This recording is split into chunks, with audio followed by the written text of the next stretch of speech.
नमस्कार, मी आहे मेघा. स्वागत आहे तुमचं आपल्या या छोट्याशा व्लॉगमध्ये. वन डे आम्ही प्लॅनिंग केलं होतं जाण्यासाठी. कुठं चाललोय हे मी तुम्हाला पुढे सांगतेच. आता रिसेंटलीच एक नवीन ट्रेन चालू झाली आहे पुण्यापासून ते साईबाबांच्या शिर्डीपर्यंत. तर आम्ही पण याच ट्रेनने शिर्डीला साईबाबांच्या दर्शनासाठी निघालेलो होतो.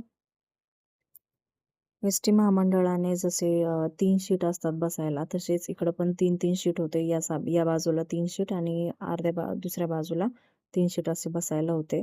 आणि छानपैकी बॉटल ठेवायला जागा केलेली होती. जर डब्बा खायचा असेल तर त्यासाठी पण जागा केलेली होती. आणि वरती बॅग वगैरे ठेवण्यासाठी पण भरपूर मोठी जागा होती. आणि सगळ्यात महत्त्वाचं म्हणजे चार्जिंगचे पॉइंट होते सर्व शीटजवळ. अथांग आमच्या सोबत असल्यामुळं मग हा सोयाबीनचा राईस बनवलेला होता. कमी तिखट असल्यामुळे तो पण खाईल आणि आम्ही पण खाऊ शकू म्हणून. या जाण्याच्या प्रवासामध्ये आम्हाला फक्त चहा एकदा आलेला होता, जे फिरतीवरचे लोकं असतात ते. बाकीचं काहीही या ट्रेनमध्ये कोणीच काही आणून देत नाही. साधारण 12:15 पर्यंत पोहोचली शिर्डीमध्ये आमची ही ट्रेन आणि तिथं सार्वजनिक ऑटो असतात, तर त्याने डायरेक्ट मग आपण मंदिरामध्ये जाऊ शकतो आणि मंदिरामध्ये जाण्याच्या आधी मोबाईल वगैरे सगळं सबमिट करावं लागतं. त्यामुळे मग मला व्हिडिओ वगैरे काहीच घेता नाही आलं. मंदिरातून दर्शन करून घेतल्यानंतर मग आम्ही लगेचच भोजनालयामध्ये जेवण करायला गेलो.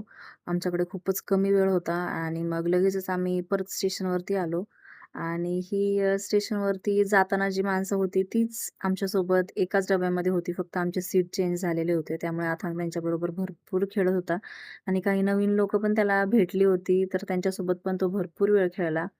ही जर्नी असं वाटत होतं फक्त अथांगने एकट्यानेच एन्जॉय केली. बाकी सगळे तर आम्ही खूप जास्त दमून गेलो होतो.